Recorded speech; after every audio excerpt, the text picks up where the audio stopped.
So I turned to the gospel of Jesus Christ for happiness and fulfillment. I diligently studied my scriptures. I faithfully said my prayers. I tried to be perfect.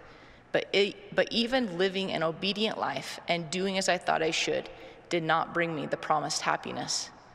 I began to believe that I was just not good enough, smart enough, or pretty enough. Worst of all, I began to think God did not love me. But my thoughts were deceiving me.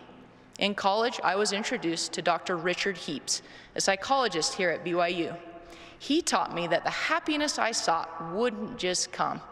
I needed to create it. He also taught me that controlling my thoughts would enable me to take the actions necessary to create the happiness I wanted.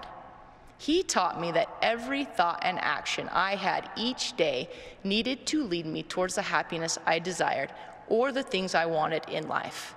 It took some time, but I began, as Alma says, to receive joy, as was my pain.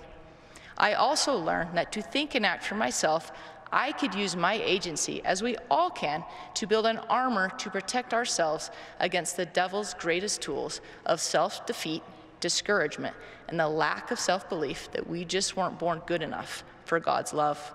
William James also teaches us that as a man thinketh in his heart, so is he. Our attitude is everything. It determines what we think about ourselves, which determines how successful we will be. Thinking and acting for yourself and using your agency to create the life you want allows you to know what you want and who you want to be, which will provide you the confidence to never give up when obstacles mount. The obstacles become a pleasure and something to learn from because you understand that those obstacles are just part of the process of reaching what you want. When you understand your why and are thinking and acting for yourself, you approach the life with the attitude of, why not me? Someone is going to get what they want, so why not me? It's similar to my attitude towards the lottery. Someone is going to win, so why not me? You continuously seek to improve yourself and your circumstances. You look for reasons why you can instead of why you can't. You focus on what you can control and center your day on what it will take to inch closer to what you want. You work as if you cannot and will not fail. You are totally committed to your purpose. You become unwavering and unbending on your journey. It's acting as Nephi did to promptings with the phrase, I will go and I will do.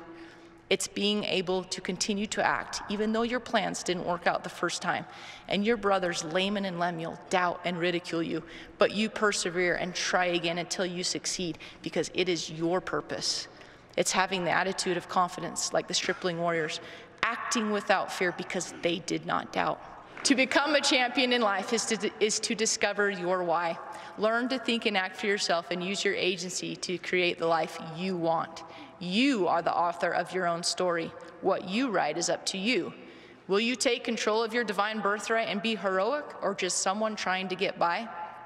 Will you be the star of your own life, or someone sitting on the end of the bench? We are free to choose how to live our lives.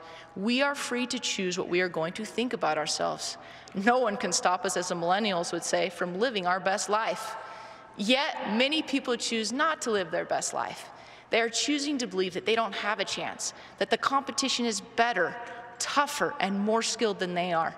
They are choosing to believe that they were not born to succeed. They are choosing to be mediocre. You get to choose. Will you own your life or let someone else own it? We have a saying on our team that goes like this: help your teammate first. Why? Because we are all in this together. We cannot win by ourselves. We have to win as a team. It does us no good to watch our teammates struggle while we know how to help them. We build trust, loyalty, and strength among teammates when we give of ourselves to make them better. And so it is with life. When it comes to life, it doesn't matter who is stronger, faster, smarter, prettier, whose kids are more talented, or who has more things. Sometimes we forget our why and our purpose and act based on what other people think and do when we put ourselves in competition with people who are no threat to our eternal destiny. When we become aware that every soul on earth is equal, that no soul is greater than any other, we will hopefully remember our why, act on it, and help others discover theirs and help them act on it. As John Gordon says, you are here for a reason. You have a purpose, and you are meant to live and share it. This BYU devotional address with Carrie Roberts was given on February 12, 2019.